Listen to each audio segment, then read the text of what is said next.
গভীর রাত, আপনি ঘুমানোর চেষ্টা করছেন, কিন্তু চোখ দুটো ফোনের স্ক্রিন থেকে সরাতে পারছেন না। একটার পর একটা ছবি দেখছেন, বন্ধুর বিয়ে, কেউ হয়তো বিদেশে ঘুরতে গেছে, কেউ নতুন আইফোন কিনেছে, আর আপনার মনে একটা অদ্ভুত খালি খালি অনুভূতি হচ্ছে। মনে হচ্ছে সবাই কত আনন্দে আছে, আর আমি হয়তো পিছিয়ে করছি। এই অনুভূতিটির নামই হল ফোমো, বা কিছু হারিয়ে ফেলার ভয়। কিন্তু আপনি জানেন কি, এই সাধারণ অনুভূতিটি শুধু আপনার মনকেই খারাপ করছে না, এটি আক্ষরিক অর্থেই আপনার মস্তিষ্কের গঠন এবং কার্যকারিতাকে বদলে দিচ্ছে। আজ আমরা জানব সোশ্যাল মিডিয়ার এই ভয়ঙ্কর ফাঁদ কিভাবে নীরবে আমাদের মস্তিষ্কের ক্ষতি করছে। ভোমো বা পিছিয়ে পড়ার ভয় কোনো নতুন বিষয় নয়। হাজার হাজার বছর ধরে মানুষ সামাজিকভাবে টিকে থাকার জন্য দলের সাথে থাকতে চেয়েছে। দলের বাইরে থাকা মানেই ছিল বিপদ। কিন্তু সোশ্যাল মিডিয়া এই প্রাচীন ভয়টিকে একটি পারমাণবিক বোমার মতো শক্তিশালী করে তুলেছে। আগে আমরা শুধু আমাদের আশেপাশের কয়েকজনার খবর পেতাম, আর এখন আমরা বিশ্বের শত শত বন্ধুর জীবনের সবচেয়ে সেরা, ফিল্টার করা এবং সাজানো মুহূর্তগুলো ২৪ ঘন্টা ধরে দেখতে থাকি।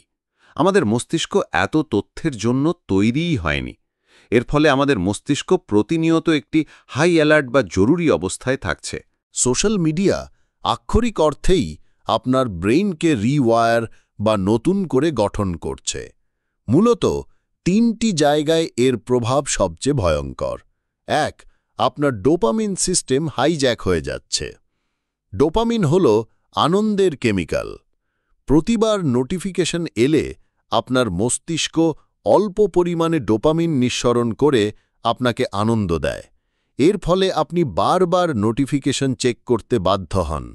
এটি একটি নেশার মতো, যা আপনার মস্তিষ্কের স্বাভাবিক রিওয়ার্ড সিস্টেমকে নষ্ট করে দেয় এবং বাস্তব জীবনের সাধারণ আনন্দগুলোকে পানসে করে তোলে। ২. আপনার অ্যামিগডালা অতিরিক্ত সক্রিয় হয়ে উঠছে। অ্যামিগডালা হল আমাদের মস্তিষ্কের ভয়ের কেন্দ্র। যখন আপনি অন্যের অসাধারণ সাফল্য বা আনন্দের ছবি দেখেন, তখন আপনার অ্যামিগডালা এটিকে একটি সামাজিক হুমকি হিসেবে দেখে এবং আপনার মধ্যে উদ্বেগ ও নিরাপত্তাহীনতা তৈরি করে। ক্রমাগত এই অবস্থায় থাকার ফলে আপনার মস্তিষ্ক সব সময় একটি হালকা দুশ্চিন্তার মধ্যে থাকে। ৩. আপনার মনোযোগের ক্ষমতা কমে যাচ্ছে। টিকটক, রিলস বা শর্টসের মতো দ্রুত পরিবর্তনশীল কন্টেন্ট দেখার ফলে আমাদের মস্তিষ্ক দীর্ঘ সময় ধরে কোনো একটি বিষয়ে মনোযোগ দেওয়ার ক্ষমতা হারিয়ে ফেলছে। আমাদের মস্তিষ্কের প্রিফ্রন্টাল কর্টেক্স, যা মনোযোগ এবং সিদ্ধান্ত নেওয়ার জন্য দায়ী, সেটি দুর্বল হয়ে পড়ছে। এর ফলে পড়াশোনা বা গুরুত্বপূর্ণ কাজে মনোযোগ দেওয়া কঠিন হয়ে যায়। তাহলে এই ডিজিটাল নেশা থেকে মুক্তির উপায় কি? সমাধান আপনার হাতেই। এখানে ৩টি কার্যকরী কৌশল দেওয়া হল। ১. ডিজিটাল ডিটক্স বা ডিজিটাল ডিটক্স। প্রতিদিন নির্দিষ্ট কিছু সময়ের জন্য সোশ্যাল মিডিয়া থেকে সম্পূর্ণ দূরে থাকুন।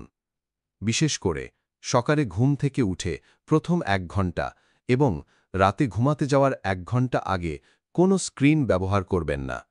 এটি আপনার মস্তিষ্ককে রিসেট হওয়ার সুযোগ দেবে। ২. সচেতন স্ক্রলিং বা মাইন্ডফুল স্ক্রলিং। যখনই সোশ্যাল মিডিয়া ব্যবহার করবেন, নিজেকে প্রশ্ন করুন, আমি এখন কি অনুভব করছি, বা এই কন্টেন্টটি কি আমার জীবনে কোনো ইতিবাচক প্রভাব ফেলছে। এই সচেতনতা আপনাকে মাইন্ডলেস বা উদ্দেশ্যহীন স্ক্রলিং থেকে বাঁচাবে। ৩. বাস্তব জীবনের সংযোগ বাড়ান। ভার্চুয়াল জগতের বাইরেও একটি জীবন আছে। বন্ধুদের সাথে সরাসরি দেখা করুন, নতুন কোনো শখ তৈরি করুন, খেলাধুলা করুন বা প্রকৃতির মাঝে সময় কাটান। বাস্তব জীবনের আনন্দ আপনার মস্তিষ্কের ডোপামিন সিস্টেমকে স্বাস্থ্যকর উপায়ে সক্রিয় করবে। শেষ পর্যন্ত সোশ্যাল মিডিয়া একটি যন্ত্র মাত্র। এর ভালো বা খারাপ প্রভাব নির্ভর করে আমরা এটিকে কিভাবে ব্যবহার করছি তার উপর। আপনার মানসিক স্বাস্থ্যের নিয়ন্ত্রণ অন্য কারো হাতে তুলে দেবেন না। আপনার সুখ আপনার হাতে, আপনার স্ক্রিনের ভেতর নয়। এই নীরব মহামারী থেকে নিজেকে এবং আপনার প্রিয়জনদের রক্ষা করার দায়িত্ব আমাদের সকলের। ভিডিওটি ভালো লাগলে শেয়ার করে সচেতনতা ছড়িয়ে দিন এবং এমন আরও গুরুত্বপূর্ণ বিষয়ের জন্য আমাদের চ্যানেলটি সাবস্ক্রাইব করুন।